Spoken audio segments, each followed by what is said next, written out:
So you were saying you got fed a bad Rings of Power review and you were wondering about it? Yeah, and it wasn't like bad as in like they said the show was bad. Well, they did, but it was a bad review in the sense that it was just a poorly written, poorly thought out, really low quality review. Because whoever had written it had criticized the Rings of Power season 2 as awful and horrible and worse than season 1. And I'm reading through all this stuff, and at the end of the article he says, I wrote this based on the fact that I actually have not watched season 2. I based it on the fact that what I felt about season 1, based on what I read, based on the trailers that I've seen. And I'm like, how can you properly write a review of something you've never watched? Yeah. There are bad reviews and there are bad reviews. Yes. You know? Like there's one where like you're criticizing a movie or a film or whatever for being bad. And then there are just reviews that are just such a waste of time, just so pointless. Yeah, just capitalizing on, search engine optimization. Like, they it was Forbes, right? Like Forbes, I think it was. Forbes used to be like, purely a magazine about like finance and stuff, but now it's like, they cover anything under the sun, anything pop culture, whatever gets clicks, and then they commission like some freelancer who feels like, shit talking a show. Because they're like, oh, we'll tap into some rage bait and try to collect a few clicks from people who actually like insert show here, and try our best to like review something we haven't actually seen. I mean that kind of thing's been going on forever on the internet, but it is disappointing when you see it just like thrust in front of you. I can't stand it. What a waste of time. Like the lack of genuine criticism in it is shocking to me. Yeah. And the fact that this can get through an editorial process, but again, as you said, they're just looking for clicks. So I guess I get it. I just hate where all this is heading and hate how these reviews are aggregated. Mm-hmm. And nowadays, I can't determine if something is good or not based on the reviews that are out there, which defeats the whole purpose of having them. I've read reviews talking about how season 2 of The Rings of Power is good. I've seen reviews saying it's awful, worse than season 1. Yeah. And I don't know. It's like, what is it, 100% on Rotten Tomatoes or something like that? Is it? Oh, I haven't checked the critic score since the new episodes dropped, but okay. I mean, generally it's been like the critic score has been really high, but then there's people who just have an axe to grind, as a fan, and they just like, review bomb it. Like, we're going to be talking about the Acolyte later in this episode, and that was a similar situation. And I'm like, what are these people trying to prove? Like they review bomb something on a platform like Rotten Tomatoes or IMDb, and, they get the score really far down. And like, I guess maybe it worked in the case of the Acolyte. They've convinced Lucasfilm that it wasn't worth renewing, but it seems like a really pointless venture to just be like complaining about a show constantly on social media when there's like literally hundreds of other things you could be watching and actually enjoying. So it's tiresome. So funny enough, I'm trying to open that page, Rotten Tomatoes, Rings of Power season 2, and every time I click on it, Chrome automatically closes. Is that because there's like so many people trying to access the site to like crash it or something? I don't know, but I can see that based on 81 votes, the rating's 86%. And that's the critic score, not the audience score? Yeah, I'm pretty sure that's the critic score. Well, I can't get in, so I don't know for sure, but I'm pretty sure that's the critic score. I think the audience score is somewhere in like the 50s. But this is what I mean. I can never determine if it's good or not anymore, which is why for the longest time I never used Rotten Tomatoes. I use Metacritic. Because Metacritic is like an aggregator, and it's much more, I wouldn't say harsh, but it definitely sort of aggregates everything. So you get a score from the audience and the critics and all these other different sources. So if anything that's on Metacritic is like 70%, I know it's pretty darn good. Right. 70% on Rotten Tomatoes is kind of like, maybe it's good, maybe it's not. Yeah. But now 95% on Rotten Tomatoes, even I'm like, I don't know. I really don't know. Yeah. And like they've also added this new controversial thing now. Like for the longest time, it was like, when the site was launched, it was just like critics. That was it. And then they introduced certified fresh. So like you hit 80% positive on the site, you got a certified fresh. And that was like, that was supposed to be the gold standard. And, people would put it, like movie production companies would put it on their posters if they got a certified fresh. And then they were like, in response to people saying, critics are so pretentious and we shouldn't listen to them. They, a few years ago, they added the audience scores, and then that's become a real like cesspool where people will just like log on to the audience score section and they'll like, deliberately log hundreds of bad reviews to pull the score down. And now they've added this like fourth thing, which is kind of like certified fresh, but it's for the fan score. So it's called like, I don't know what they called it, like verified fan or something. Oh, I've seen this. It's a little badge. It's a little badge that you get if you hit like a certain tier in the audience score, as if that was even useful, but I don't know. They're not they're not as useful as they once were. Agreed. It used to be that you needed clout to be an actual critic that people followed. Nowadays, anybody can be one, and that's part of the shitty parts of the internet, I guess. But don't worry, for Rings of Power, I will absolutely be watching all of that, and I will be telling you what's up with it, because I'll probably watch some of it, because I thought Morfydd Clark was really good as Galadriel, and the guy who played Elrond was quite good as well. I just can't stand Sauron. Yeah, and I think this one might be a little bit Sauron heavy this season, because he features very prominently in the trailer, and he. Okay, clear this up for me. In the Lord of the Rings lore, Sauron was actually a human who went bad? No. He was he's like a god, like a demigod, basically, who can take like physical form, and he took the form of a human? Well, never specifically. Like, they never said that he was a man. They said there was a couple of periods in his life where he took the form of an elf, and he's definitely, in this recent season, he's definitely taking the form of an elf here, because he has the pointy ears and the long blonde hair and everything. Oh, he's an elf. Okay. Yeah. See, I've forgotten already. But in the first season, he was a man, because he was going around calling himself Halbrand, and he had like the regular human ears, and he had like, he was kind of like he was a bit of an Aragorn stand-in of a sort, dreamy man type guy who like may have like a thing for Galadriel almost.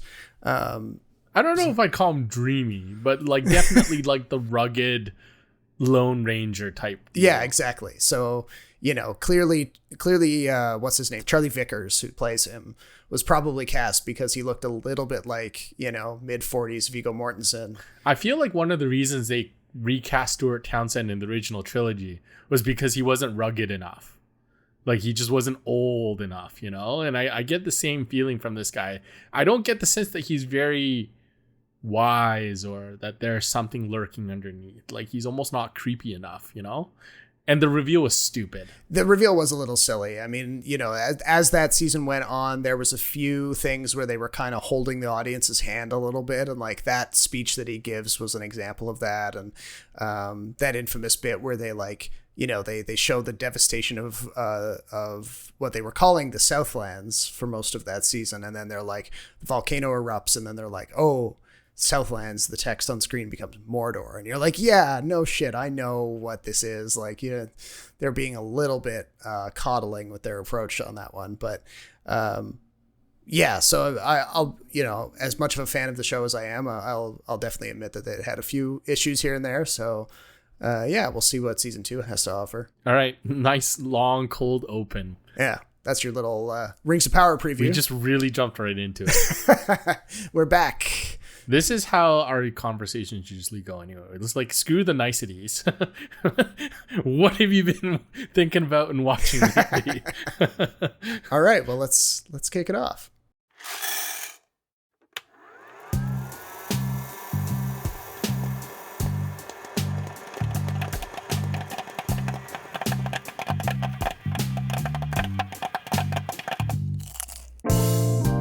Welcome to the Extra Buttery podcast. It's a show about movies, TV, anything with a story and actors on a screen, really.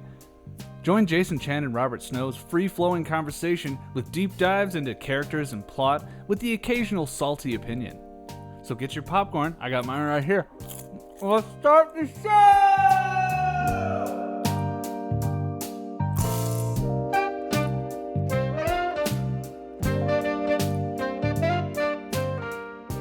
Welcome to episode 127 of the Extra Buttery podcast.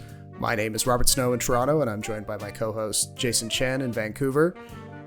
This time on the show, we're going to be catching up on a movie that we actually saw together in person about 2 weeks ago. I was in Vancouver. We'd almost recorded an episode, but we ran out of time. But we did see Alien Romulus together while I was in Vancouver. So we're going to be talking about that first up on the show. Then we're going to do a little summer catch-up and get into Deadpool and Wolverine, the big movie from the month of July. And we'll wrap things up with a little discussion of The Acolyte, the Star Wars show that both of us have watched, and was informed recently that it will not be getting a season 2 despite a cliffhanger of an ending. So we'll talk a little bit about what that might mean for other Star Wars programming coming to Disney Plus. Too bad we couldn't do an episode in person like recently, recent visits, but I'll be back in Vancouver probably within the year, so we'll get another opportunity. It was, I think, nice to just catch up in person, but I mean, this is just as good as having a conversation like in face to face as well, right? So yeah, I mean, if anyone out there ever wonders what we're like when we're not, when we don't have podcast mics in front of our faces, it's still much, this. Sometimes we get a little more caustic, but there's also food involved. So yes, usually. Yes, that's right. Maybe we'll end up doing a series like we talk over movies while eating food. Yeah. Critiquing the movie and food at the same time. I could do that. Yeah. I mean, as long as the listeners don't mind a little bit of like on the mics, then actually, you know what? That's true, because I do have a thing against like chewing and eating sounds. Like people who chew and eat loudly really bother me. I don't blame you. I mean, having that sound right up in your ear is not pleasant. Yeah, I mean, it's fine if it's there. Like you can't help it, but when it's really loud, it's just distracting. And I don't want this to become like an ASMR thing, which like doesn't work for me, by the way. I don't get it. Well, it doesn't affect it doesn't work for a certain chunk of the population. I'm one of the people that it works for. So I get the, it works for you? Yes, I get the ASMR, but then, you know, I've met plenty of people for whom it doesn't work. I think it's like a genetic thing. So, yeah, I can't explain it, but, we're just genetically immune to such nonsense. It is nice though. I mean, I will tell you, like I've deliberately sought out ASMR stuff in the past because it to sleep, not to sleep, but like you know, just to sort of like you know, like Bob Ross, you know, that triggers it for me. He's great. Okay, that's different though. Bob Ross is like soothing storytelling. ASMR, I'm talking about like the scratching and the tapping. No, I know, but like you get like, you know, with a true ASMR reaction, you get like this like pins and needles like going up the back of your skull, your neck and over your skull, and then like you get like the goosebumps going up your arms and the hair raising kind of thing, and you know that he's there with the palette like scratching away, like spreading his titanium white on his little knife, and you know that works for me. No, you know what works for me? The head scratcher thing that you put on this, put it on your head. But let me tie this into Alien Romulus. Oh, okay. What's happening?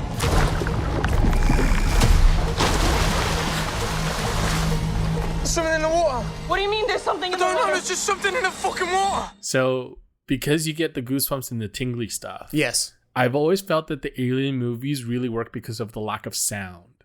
Like, in deep space, there's no real soundtrack to Alien. Right? Yeah, there's not like a theme that you really identify with it. Exactly. And I feel like that's the common theme. If you ever want to make a space movie, it almost has to be like a silent movie.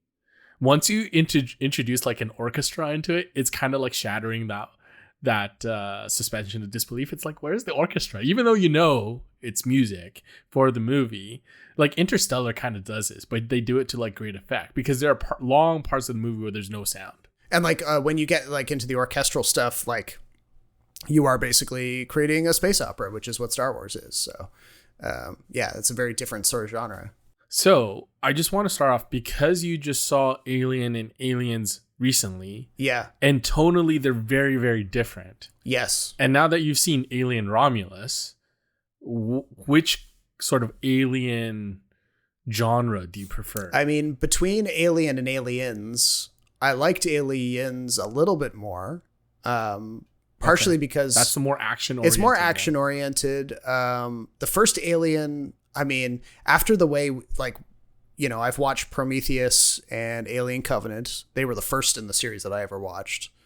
So you actually watch them chronological order, which is kind of interesting. Yeah, in a weird way. And then, so like those ones I consider to be scarier and like harder to watch even than some of the older ones. Like Alien obviously is like, you know, the one that started it all, but I find that less scary than Prometheus and Alien Covenant, maybe because it's less, probably because you know it was coming, maybe, or like it's less gory, maybe, like, you know, there's some pretty gory kills in Prometheus and Alien Covenant because of what they could pull off with like modern day special effects and stuff. True, but keep in mind Alien was the first time we saw the chest burst. That's true, yeah, but like having so that was the shock then, but you knew that going into the movie, so like that impact is sort of lessened. Yeah, that's a consideration. Yeah, and like, you know, you've obviously I've seen, like, before I actually saw the whole movie, I'd seen the clip from the chestburster scene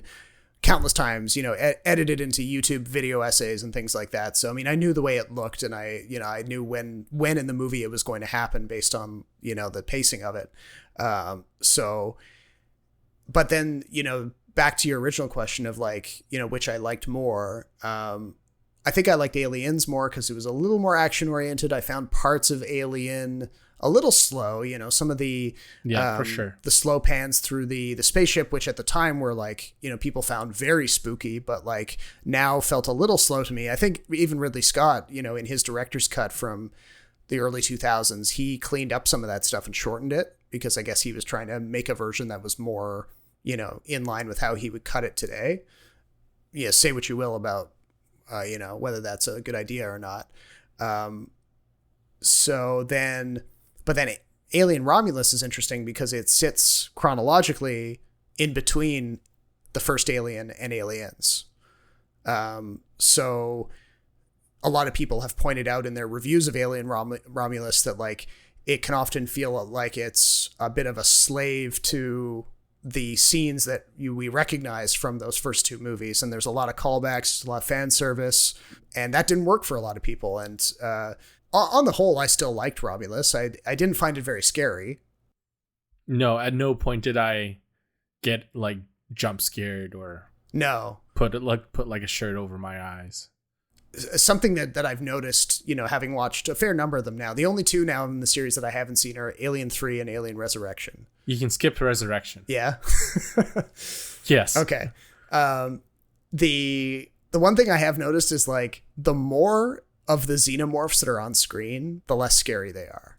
Because like once you start introducing like a whole gaggle of them and the characters, like the human characters have guns. True. They seem a lot less scary. They're a lot easier to defeat, even if they just keep coming and coming and coming. And they just like, eventually they feel more like bugs that they're fighting off. Like it doesn't like, I think back to like even something like Starship Troopers, like the monsters or the aliens in Starship Troopers are always scary. Like they come in huge waves throughout that movie. And obviously that's part satire, but like, you know, I remember that watching that movie a few years ago and thinking like, okay, yeah, like it's the end of this movie and I'm still intimidated by these like things, but that doesn't really happen for me with the Alien franchise anymore. I remember walking in a theater and I was like, hey, oh, that Rook character, I think that's the same, but it's not Ash. It's actually a callback. Yeah. He's like the same model as Ash of like Weyland Yutani android, but he's just another copy of him. Yeah, and then the face-to-face between Kaylee Spaney and the alien, which I think you see in the trailer. And then some of the things they use are the Easter eggs, but I never felt there was anything like really Marvel-esque overt, you know? No, yeah, it's more restrained than that. I mean, a few people found like... It's quite subtle because the movies are... They're not released like every single year. No, there's big gaps between them. And they're not built up to lead into like a big Alien Infinity War type movie.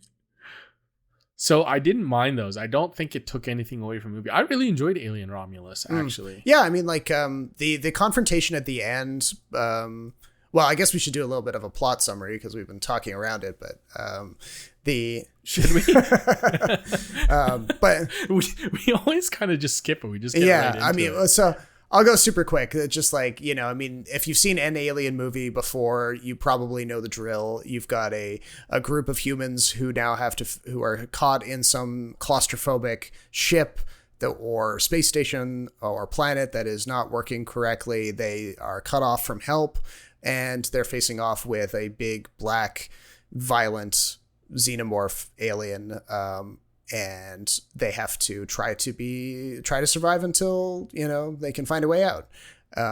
So in this case, we've got a group of young space miners, like colonists, who are trying to escape the horrible colony world that they're living on.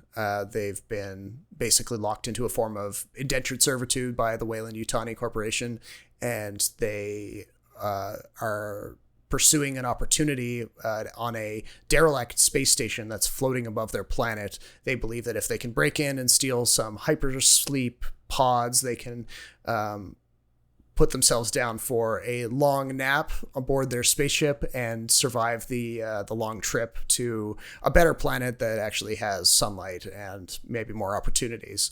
But of course, boarding this derelict space station means crossing paths with some xenomorphs that have squirreled themselves away aboard, and the inevitable happens. So Kaylee Spaney is the lead here. Her career has been like really taking off the last few years, particularly. She's in the sort of like an Ellen Ripley type role, but she's not really like the hard ass that Ellen Ripley is. She's a little bit more vulnerable. Definitely not like a trained kind of pilot or anything by any means. She's there along with her adoptive brother, who's actually an android himself. Named Andy, and a few of their friends. And, you can recognize which characters are going to be the cannon fodder or the alien fodder, as it were, pretty early. So, you kind of expect the showdown at the end is probably going to mimic the original one in the first Alien, where it's going to be Kaylee Spaney versus an alien of some kind. And she's got to hopefully get the upper hand. So... upon rewatching the original Alien recently, I mean, you can definitely see the linkages. They're going for a pretty obvious homage with the way that final showdown works. Like, eject the thing through the airlock situation. They do that with every single space alien / monster in every single space horror movie, I feel like. This one is a little different because... it's not clear exactly what this thing, it's a alien human hybrid, not like the ones that apparently pop up in Alien Resurrection, but similar, sort of this, they call it like the offspring, I think, in the credits or something. It looks like the Pale Man from Pan's Labyrinth. Yeah. Well, with a tail, weirdly enough, but I guess aliens, with the aliens have tails. So yeah, I got to kick him off the ship. They introduce like a ticking clock mechanism with this impending crash of the space station they're on, running into the icy rings of the planet. So that builds up the stakes a little bit. Probably one of the most interesting scenes, like blocking wise for me, was actually when she's trying to navigate through the kind of web of acid blood. And using the anti-grav, she's figured out that she can, she's killed a bunch of aliens with the gun that she has, and their blood is scattered all over the place. But then she turns off the gravity on the ship and has to like float through and not get any of this gunk on her. And, that was a pretty cool scene. I think that was one of the more inventive sequences that we've seen in an Alien movie in the past little while. I think part of the reason why Alien still looks so good is because they use practical effects. Yeah, like they used humans in the actual suits for this, and they're scuttling along the ceiling and the walls and everything. But something about, no matter how good CGI is or will become, and granted it's looked incredible sometimes with like AI and stuff, I think in a movie, when you watch how they move and the way actors react to them, it still makes a huge difference. Yeah. Oh yeah. I know they used like a CG alien for bits of Alien Covenant, like the stuff of like the up on the ship when it's taking off from the planet and stuff. But so that stuff was a little scarier to my taste, because the alien felt very powerful and like a real threat. Here, maybe not quite as much, but you didn't feel the aliens were a big threat in this movie? That's an interesting sort of statement, because I didn't really think about it until now, and I kind of feel the same way. I feel the biggest threat is always the alternative directives the android has in sort of like putting these humans in more danger. Yeah, like, you know, because ultimately I think the movie wants to make some sort of commentary about the Weyland-Yutani Corporation, because that's been a definite through line. The whole franchise is like, you've got this corporation that treats its employees as slaves, basically, and like will tack on extra years to their contracts out of nowhere. And, you know, the first Alien has to do with Ash basically being re-instructed by the corporation to bring back a sample or bring back a specimen of the alien at all costs, even if it means the whole crew dies. Similarly, in Aliens, you know, you've got this character played by Paul Reiser, who is a representative of the company, and he's the company man, so he's the one who is willing to sacrifice anyone around him to bring back samples of the alien. And of course, a lot of bad things happen as a result of his interference, and that, you know, that keeps happening over and over and over again. You know, it feels like the aliens wouldn't be halfway as successful at spreading around the universe if it weren't for this corporation desperately trying to control them and then failing. By this point, do you feel Alien is too formulaic? Like the big bad guy is always the corporation, and the aliens are just kind of like not necessarily the bad guy, but definitely sort of a creature that's just there, and they're not really a threat until Weyland-Yutani does something stupid or does something really careless. Partially the corporation, but also the androids, because it's like a constant... Yeah, and that's part of the corporation. Yeah, it's constantly a theme that the androids, being not human, they don't have any care about the humans around them. And except for Walter. Well, Walter does. That's true. But then he pays for that in Alien Covenant. And then the androids respect the aliens, and they see them as a perfect form of life. They're always like almost every android says something along the lines of like, "Oh, I respect them. Their purity. You know, they've been tuned. You know, they see something of themselves in them." Well, they always speak of the alien as a perfect specimen, right? But I don't buy that argument. Because they call them a perfect specimen because they like destroy everything in their path. Like they're all powerful, correct? Even though they lose every single battle against humans, basically, you know, in all the movies. True, yeah, and they are like as strong as they are in it is in the first one. You know, they kill like hundreds of them in the second one, just with guns. And correct me if I'm wrong, but in Alien Covenant, one of the sort of like, I think it's the prologue, I think. But anyway, there's a sequence where David, the android, who's named after the statue, marvels at humans because they're so creative, right? They can create music. Or is it Walter who sort of talks about this? Yeah. I think it was Walter, actually. Yeah, I can't remember. But anyway, he goes on about how like humans are great. They create music and poetry and art and all do all sorts of things, and they're a resilient species and blah, blah, blah. So I never understood why the androids think the aliens are a superior species. They're basically extermination force. Like, they don't really make anything. They just make more of themselves. I always found that argument a little shaky, but I don't know. What do you think? I mean, the one thing that David does do, you know, across most of Prometheus and then Covenant as well, is he's obsessed with like being able to create something himself, because he himself was created by humans, but then he has a god complex. Correct. But anything he creates is lesser than him, because he ends up like kind of controlling aliens a little bit, right? So I don't understand that part either. I mean, there are a lot of parts about Covenant that questions. Yeah. And sort of like the logic behind some of these things.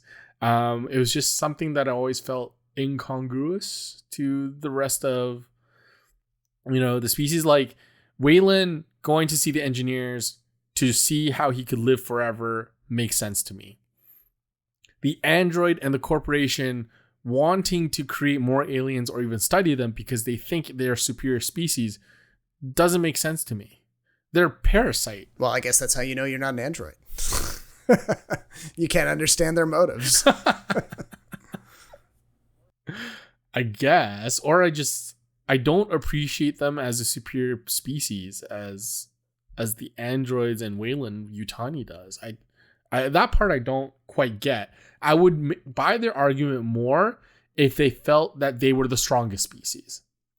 Not a superior species, but just stronger, like physically stronger, more resilient to disease and whatnot. Like one alien can kill like 100 humans, yes, right? Yeah. So I get that part. But to say that one alien is more valuable than one human who can create all sorts of things, I don't know. Yeah, it is a little muddy. And I remember like the first time I watched Prometheus, I was also very confused about David's motives. And I found myself not liking the movie as much as a result because I just couldn't understand why he would start that chain of events. But I do think Covenant was better. Covenant was a little easier to understand, yeah. I just think it was better overall, no? Prometheus had some stupid deaths. The one thing about Romulus is I didn't feel like there were any stupid deaths. No, yeah, like they, their reasoning for going up there makes sense. They don't. But I mean, no character dies because someone does something stupid. No, exactly. Like, they initially wake up the facehuggers because they have a goal in mind. They're looking for coolant for the hypersleep chambers. And so they take a risk and they go into this room that they don't know what it's for. And they start, jimmying switches and things, and they're looking for these tubes of coolant, and then as an effect of that, they release the facehuggers. So that it doesn't feel like they're, like you're saying, they're not just like poking around stuff they don't understand just to sort of see what it does, because that happens in Prometheus. Like they disturb some flowers and they get sprayed by in Covenant they disturb some flowers and they get sprayed with a spore or something, and you're like, well, why weren't you wearing your helmet, you idiot? Like. I do have a few qualms about their choice to have a digital clone of Ian Holm playing that android Rook. I don't think that was necessary at all. The effect of the face cloning didn't work for me, and there's no reason why it has to look exactly like Ash other than for fan service, I think. Like, you could have had any other actor in that and it would have been fine and maybe less noticeable.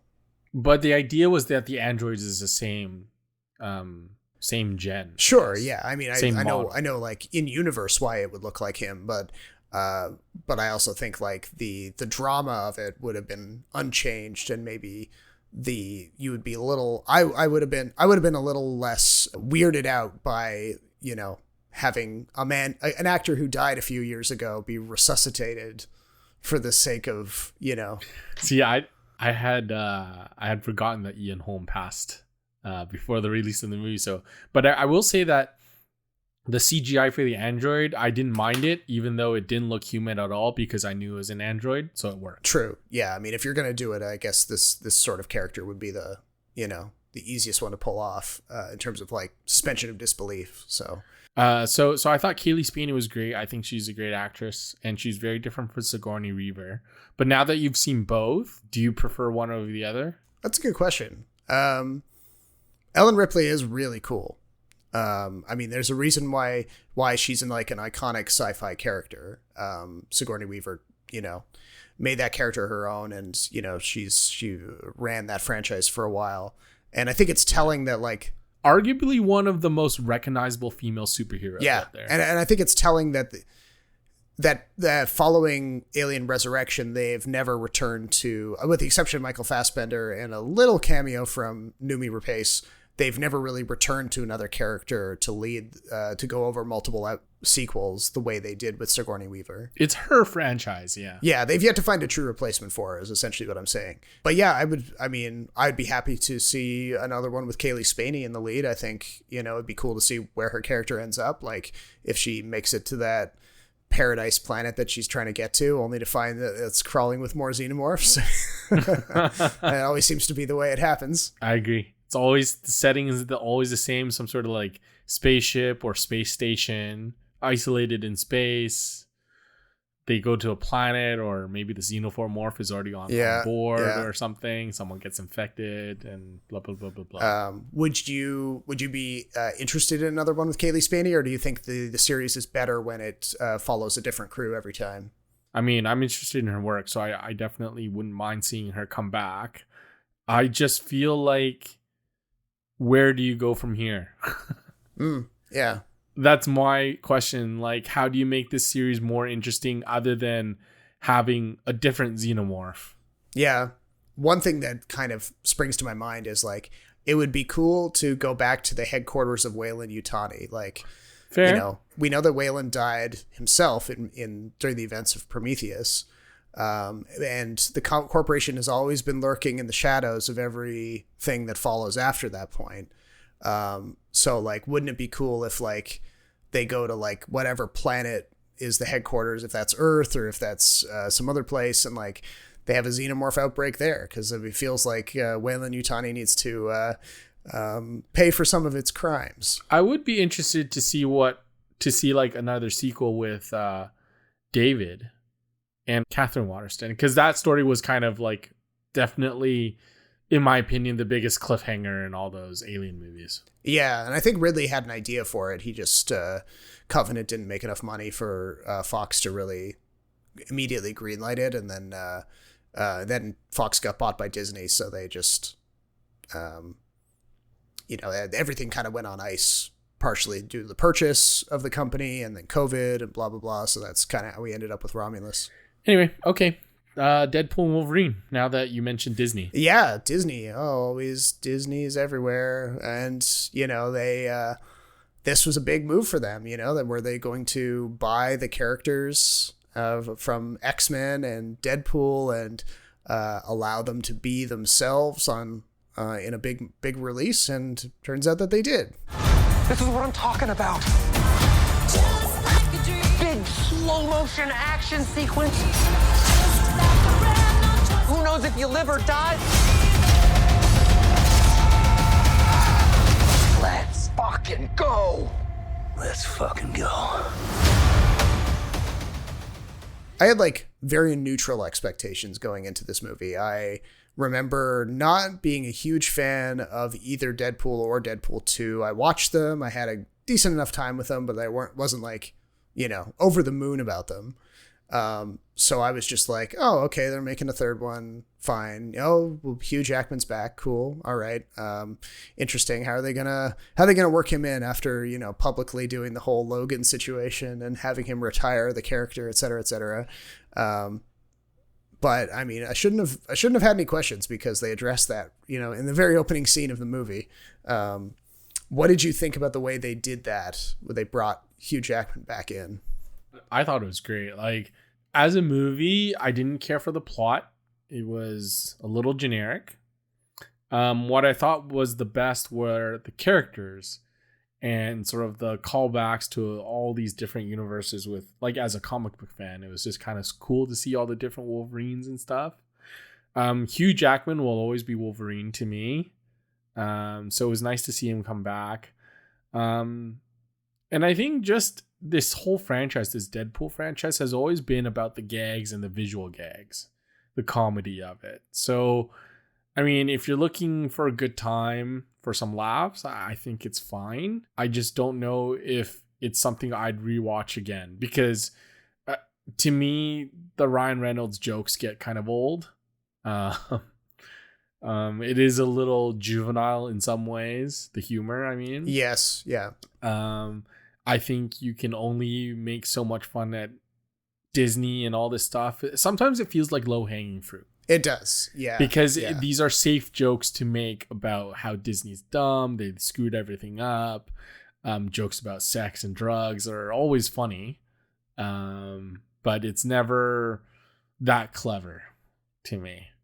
You know, there's no level beyond what Deadpool really is, you know, at the base level. Yeah, and like that's one of the reasons why I don't really feel like drawn to rewatching the first two either, because they have a time and a place, and you know they and so now we've got this third one, and they had you know, Ryan Reynolds and Hugh Jackman had devoted a certain amount of time on like Twitter back when it was still Twitter, like, trading barbs back and forth and kind of suggesting like, oh, if we ever did a third one, it would be the two of us, et cetera, blah, blah, blah. Because the two of them are like good friends in real life.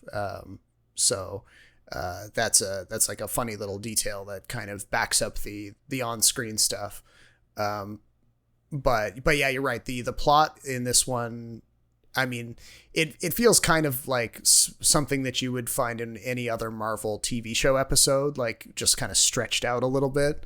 Or maybe like 2 episodes of a show glued together.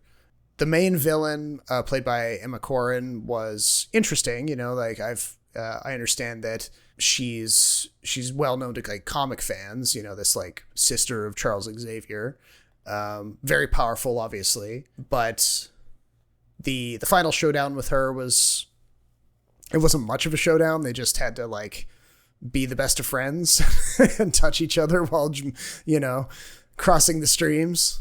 No, it's one of those finales where like, oh, flip this switch and act like it's really painful and difficult. Yeah, and then you're like, oh, they try to fake out with like, oh, they died, making this huge sacrifice, but that it's not the real ending. Leading up to that, they have visual jokes like the big like old boy type sequence where they're mowing their way through a giant scene crammed with like different iterations of Deadpool. That was a great scene though. Yeah, I mean, I'm sure it was like, technically speaking, it was probably very difficult to pull off.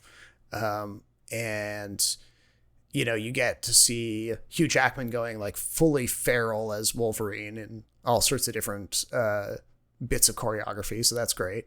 I was like, oh, okay, yeah, I see what they're doing. It's a bit of an Old Boy reference. I would much sooner go back and watch Old Boy than I would another screening of this, but whatever. It was really cool seeing Wolverine in costume. Now I wish they do an X-Men movie with all the original costumes. I think that'd be really cool. Yeah, like I feel like, it sounds like they're working on this Fantastic Four one that's going to be set in the 1960s, and it'll all be pretty retro looking costumes for that. So they seem to...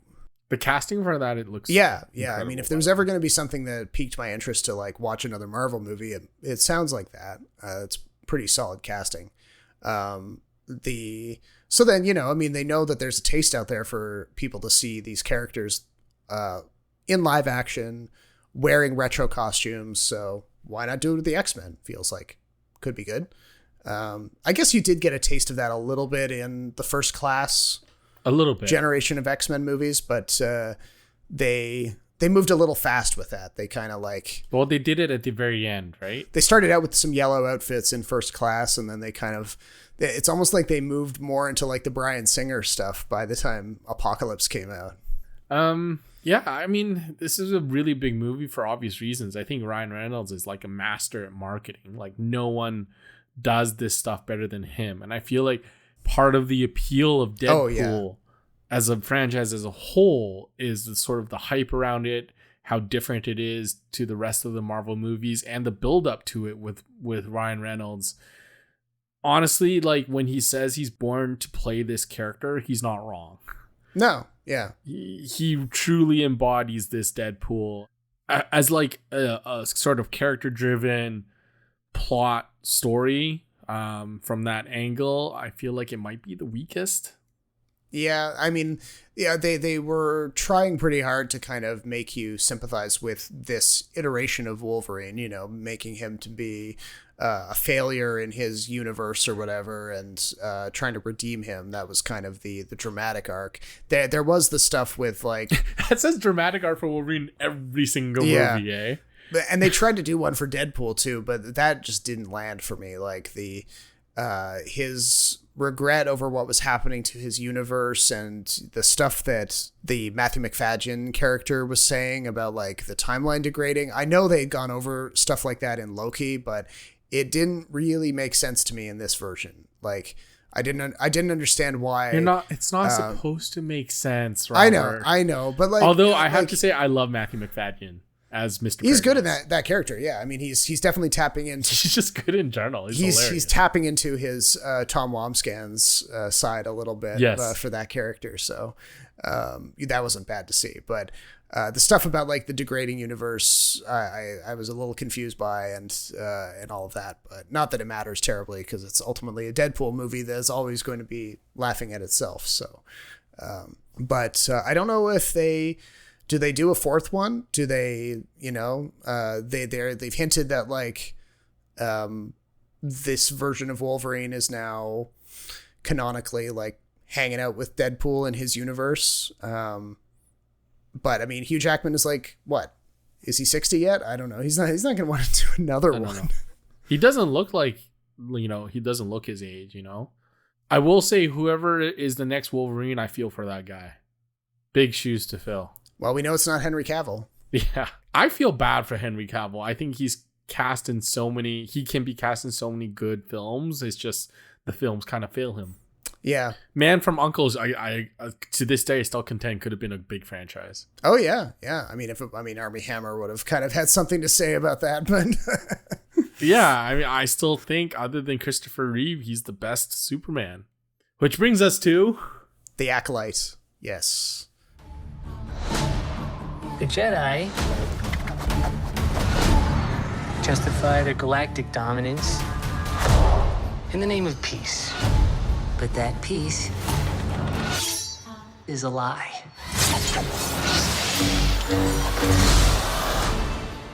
I started watching this before you did, because I am, as we've established multiple times, I am a sucker for Star Wars. But it keeps burning me, and I keep coming back. Except for Andor. I love it when this happens. Yeah. To you. Yeah. Now, I mean, I will say that, like, I had a better time watching this than I did watching Ahsoka. Which I don't get, but okay. And then I had a better time watching this than I did watching the Obi-Wan show. Agreed. But those are low bars to clear. And it's still coming in a solid meh for me. A lot of potential. A lot of interesting ideas about, what the Jedi really are, what role they have in the galaxy, all these things that we've been talking about for decades. But yeah, there's some kind of critical issues with it that I think doomed it from the start. And now they're left with like, okay, we've done all this work to set up this little sliver of the canon, and now we're not going to continue it. So what does that mean? What do you think is the real reason they canceled the show? The internet backlash or the fact that it's just not a good show? Well, it had from the moment it premiered, it had a high critic score. Yeah. And a lot of viewership numbers, like high viewership numbers. And now I know that a lot of the viewership numbers was, a big tranche of that was people hate watching it because they were looking, to be able to be snarky about it on social media. And if that's how they want to spend their time watching shows they hate, then more power to them. I don't know. What I would guess is that probably the viewership dropped off pretty significantly after those in the second half. So the people who had been hate watching it in the early episodes, they finally gave up on it.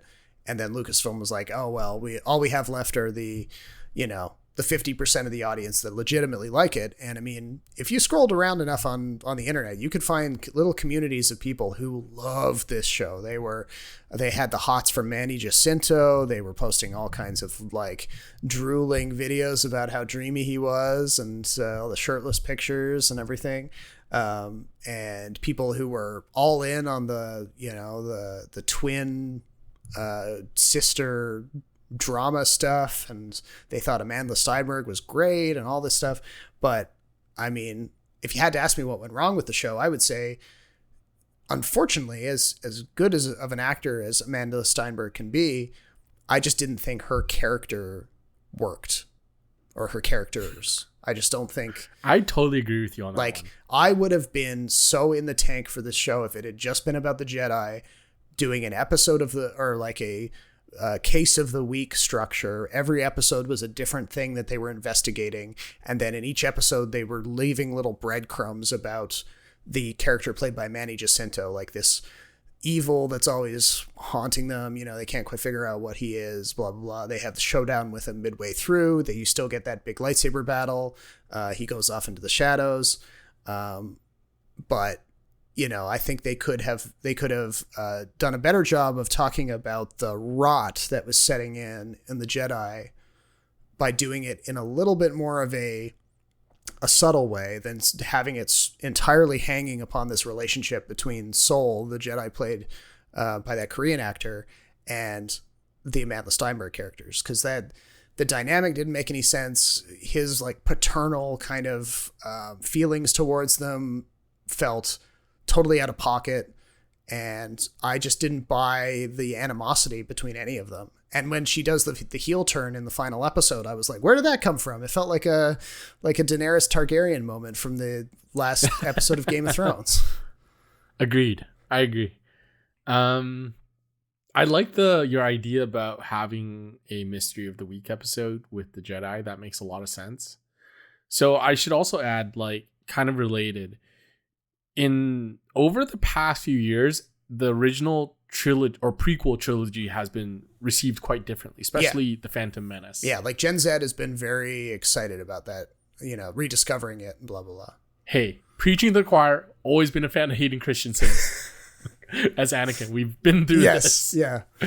But I will say that one of the criticism when episode 1 came out was that it started off with a trade federation blockade. Yes, politics. It started off with politics.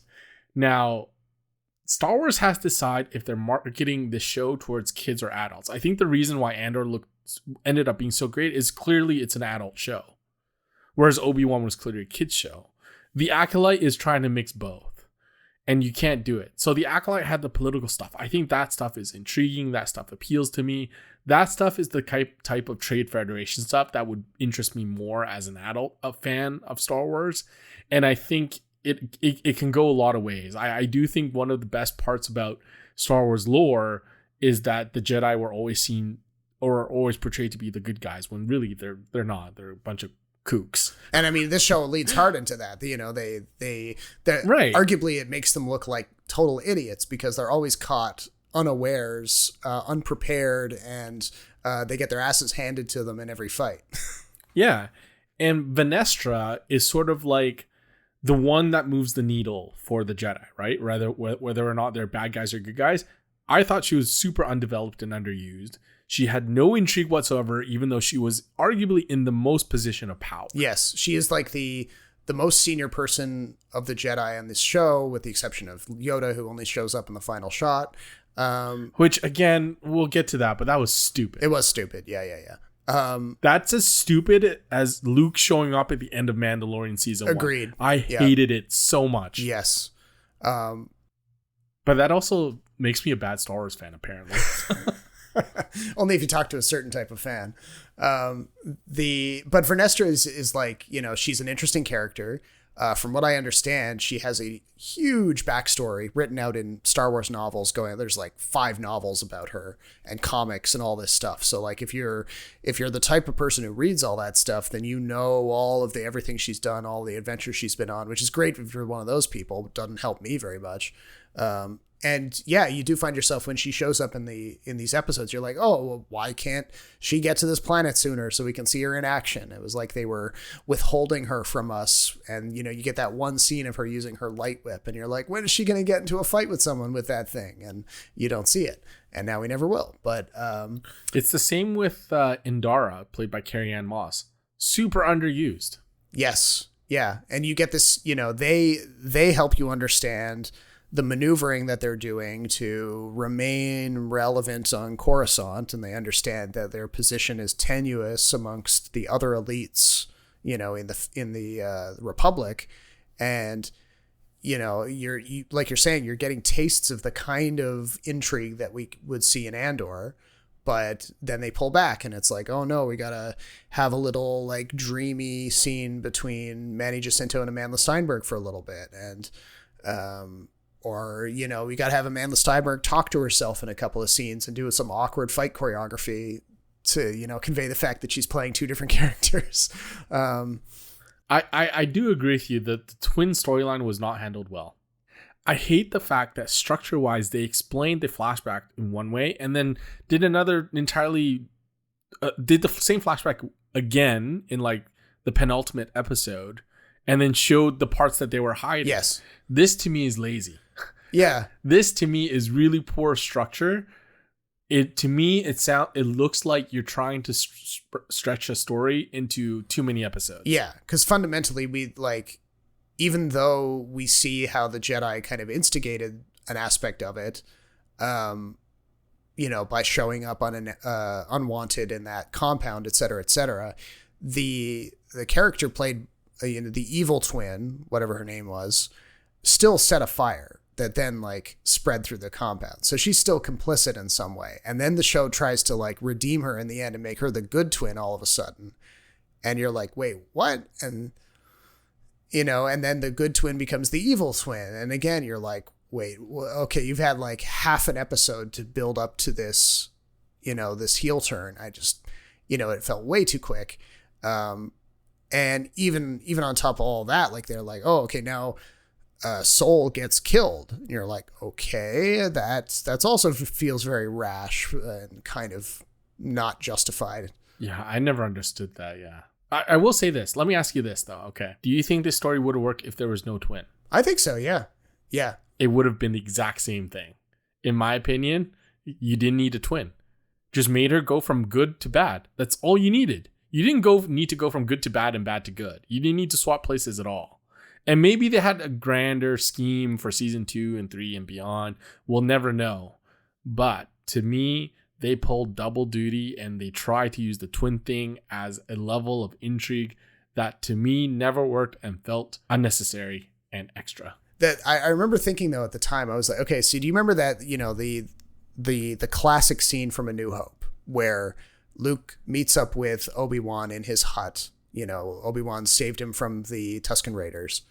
And Alec Guinness says like, when I was your age, the Jedi were the guardians of peace and justice in the galaxy. And your Alec Guinness sounds drunk. It's a terrible accent. A terrible impression, but but I feel that the reason I bring it up, said too much blue juice. The reason I bring it up though is because, that one line establishes the Jedi for everyone who watches that movie. If that's the first Star Wars movie you watch, you're like, okay, I have this image of this like, force of space wizards.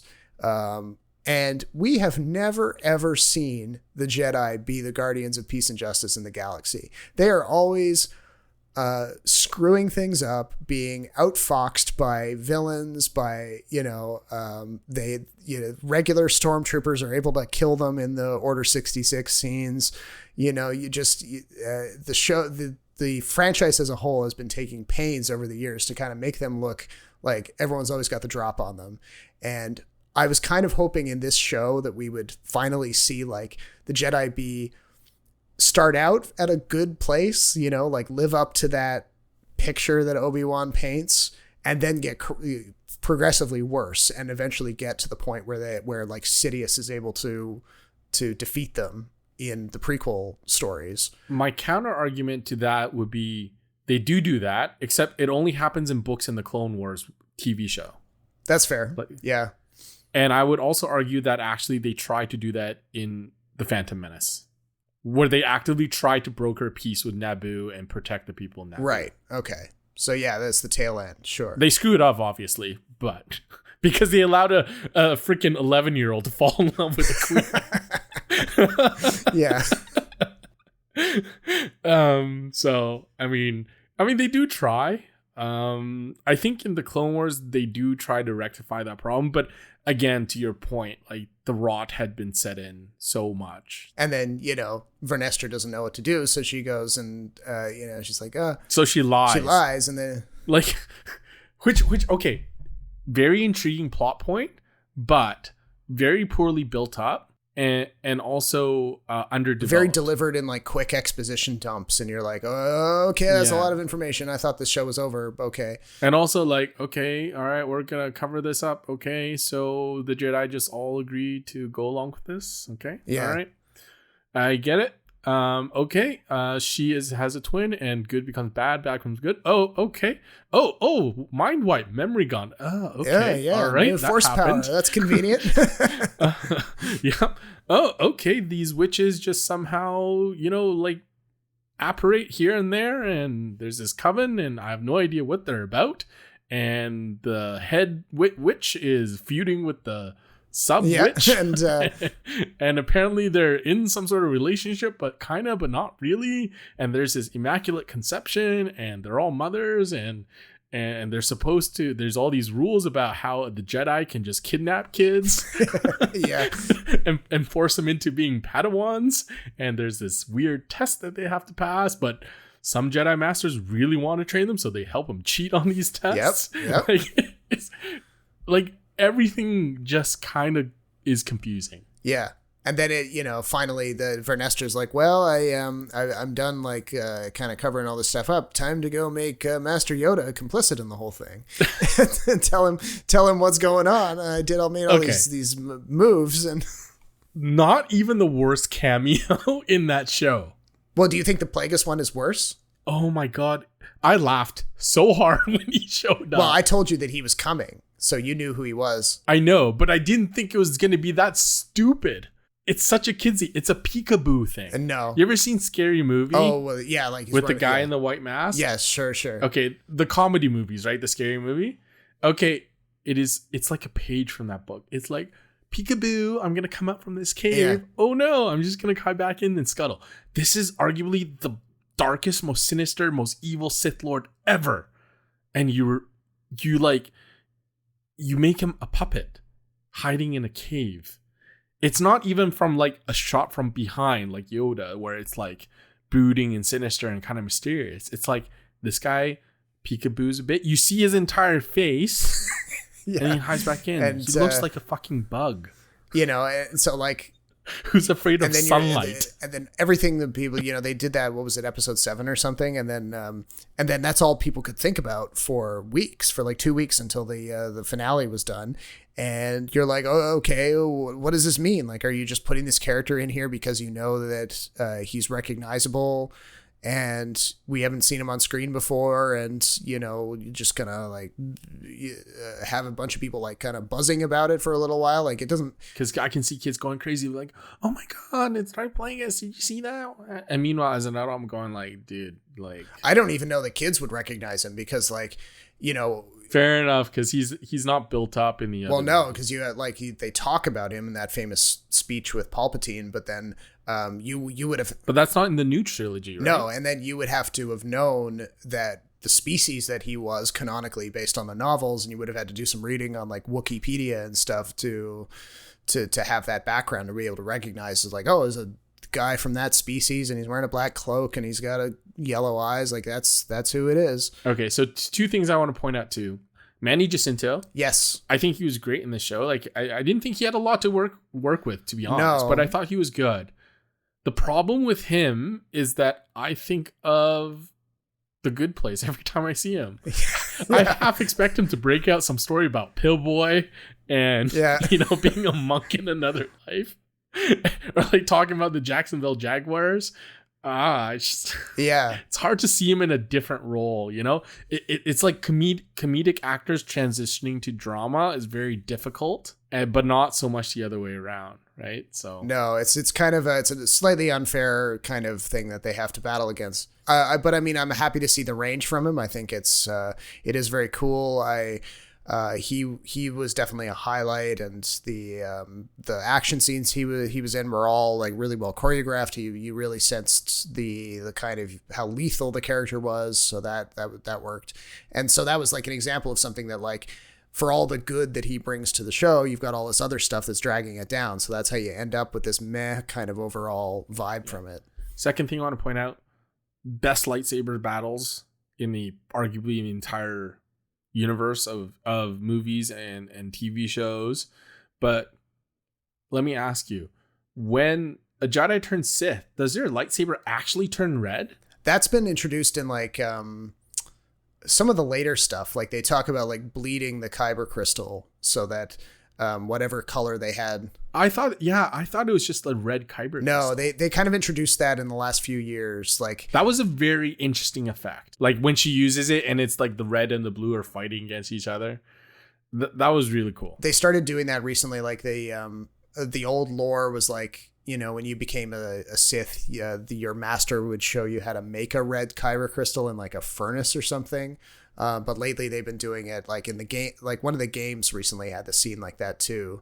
That was the Jedi Survivor game. There was a whole scene where like a Sith character bleeds his crystal, and then you're like, oh, he's a Sith now. Oh, okay. It's it's a kind of a cool storytelling device. So the red, green, yellow, and purple, are they also like, because are they the color they are because they're bleeding, or because they actually have that color crystal? I think they have that color. Yeah, like in the lore, a lot of the Jedi from that period, they all go to this ice world and they get their crystals in this like ice cave. And it's like a rite of passage. Yeah, and they kind of form an attachment to it through the Force or whatever, and so the color is supposed to. Could you imagine like a Jedi apprentice going to this ice cave and forming an attachment to like a rock? Ooh, jewels! This one's green. I love green. Yeah, it's my color money. This one's blue. Reminds me of my girlfriend's eyes. Oh, oops! I'm not supposed to have a girlfriend, am I? No, I'm not supposed to. Oh no, I forget I said anything. I do know what the next show is that they're going to try to get off the ground. Andor. Well, the Andor's coming back for season 2, and then they've got this new one with Jude Law called The Skeleton Crew, which is going to premiere in December. Oh, I've heard about this. So, I mean, I'm ready to get hurt again. We'll see. I mean, it's got a cast of like young characters in it. Not all of them are Jedi. Very few. I think I'm not even sure if any of them are Jedi or Jedi Padawans or whatever. And it's kind of like an Oliver Twist, kind of like, you know, Jude Law plays some sort of scoundrel type character who's, you know, in charge of the gang of. I was gonna say, does Jude Law play a kid? And he's like a Fagin type character who's you got like a crew of little kids working for him as like urchins or something, and they go off on an adventure or something like that. Right. Well, I think that about does it for this episode. I think on the next episode I'll be able to talk a little bit about my time at TIFF, because that is coming up again. So yeah, I'm seeing 11 movies at the festival, so lots of observations to come next episode. And there's also some other cool stuff coming out, like Francis Ford Coppola's Megalopolis. Maybe we'll be able to fit that into that episode. Okay, give me your quick prediction. I think it's going to be a huge flop, and I think it's going to be huge flop. Yeah. And it's not going to make any money. But I also think it's going to be critically horrible, critically poorly received. It's already like super polarizing. Like there's no way it gets over 50% on any kind of like Metacritic or Rotten Tomatoes or anything, because it's just, I've heard people who loathe it and then people who are like, oh, it's pretty good in an interesting artistic sort of way, but like I don't think there's anyone who like wholeheartedly thinks it's a great time. So just very strange. All right, well, until then, my name is Robert Snow in Toronto. And my name is Jason Chen in Vancouver. Thank you for listening, and we'll talk to you next time.